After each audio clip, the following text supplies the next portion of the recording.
En el sureste de México se ubica uno de los ríos más caudalosos del país, el río Usumacinta, un gigante que influye en la vida biológica y humana de sus cercanías. El sistema Chaschoc-Cejá, en Tabasco, es uno de los ecosistemas influenciados directamente por este coloso. Pero, ¿cómo han impactado las dinámicas hidrológicas de este lugar tanto en el pasado como en el presente, en la vida de su gente y su entorno?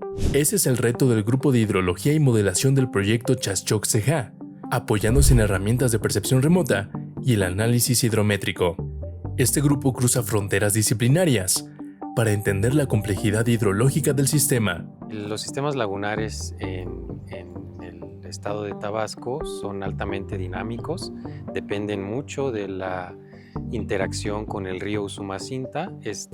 La zona de estudio está ubicada en la parte baja del río Usumacinta, el cual tiene las mayores precipitaciones a nivel nacional que repercuten en grandes escurrimientos y posteriores pulsos de inundación que pues anegan toda la zona del sistema lagunar Chaschoc-Cejá. El grupo disciplinar de hidrología y modelación está revisando desde la parte física justamente los cambios que existen en los patrones de inundación y vaciado del sistema lagunar, asociando las mediciones de niveles en las lagunas, en el río, en pozos, para tratar de interpretar la relación con la componente biofísica, con la componente edáfica, la componente social, todas las interacciones que existen entre el propio sistema lagunar, la producción pesquera y las actividades económicas asociadas. La importancia de este proyecto se centra en entender, a través de distintas técnicas y métodos científicos, el balance hídrico del sistema, es decir, saber con precisión cómo se comportan las entradas y las salidas de agua. El reto que se plantea al equipo es evaluar, en primera instancia, cada componente de este balance. Medir cuánto llueve, cuánto escurre, cuánta agua se evapotranspira y cuánta logra infiltrarse hacia el acuífero. Monitorear esta dinámica a través del tiempo es una tarea compleja. Es una particularidad de los sistemas lagunares que dificulta su estudio, debido a la gran dinámica que presentan a lo largo de un año hidrológico y a la forma tan drástica en que cambian sus niveles. Parte de lo que hemos implementado en este nuevo proyecto, hemos instalado sensores que registran automáticamente presión y temperatura y conductividad eléctrica, o algunos solo presión, en puntos estratégicos. El hecho de registrar la presión la podemos convertir en elevación de tirante de agua. Y lo que hemos observado es que los flujos tanto del río hacia el sistema lagunar como del sistema lagunar hacia el río dependen de estos niveles de agua, de estas elevaciones o tirantes de agua. Para comprender este gigante, hay que entender su ciclo anual. Durante la época de secas, entre abril y mayo, el sistema lagunar y el río Usumacinta alcanza sus niveles más bajos. En años extremos, algunas de las lagunas llegan a secarse por completo, pero con la llegada de las lluvias, en junio y julio, el panorama se transforma.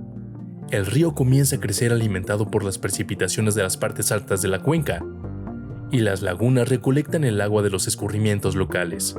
Se ha observado que cuando el nivel del río Usumacinta sube por arriba de 8 metros sobre el nivel del mar, ocasiona que el agua del río entre al sistema lagunar a través de los arroyos Pochote y Trapiche, haciendo que las lagunas respondan rápidamente a los cambios dinámicos en el nivel del río. El agua de la superficie del terreno hacia arriba está sujeta a cambios bastante rápidos. Es decir, el río cambia su magnitud de una manera rápida y de una manera rápida responden los niveles en las lagunas, etc., ¿no? En el subsuelo los cambios ocurren más lentamente. Entonces, en principio, ese es un reto para plasmarlo en los modelos. Muchas de las transformaciones que ocurren con las sustancias disueltas en el agua, con nutrientes, etcétera, se magnifican una vez que parte de esa agua entra al subsuelo y regresa. Sin ese flujo de intercambio, esas transformaciones de nutrientes se ven limitadas, ¿no? Entonces, consideramos que esto es algo que va a ser importante capturar, pues para tener una mejor idea de de esta interconexión entre el agua superficial y el agua subterránea, ¿no? Las direcciones de flujo del agua cambian según la época del año. En época de lluvias, el río aporta agua al sistema lagunar. En época de secas, el sistema lagunar aporta agua al río. Esto tiene consecuencias en muchos aspectos.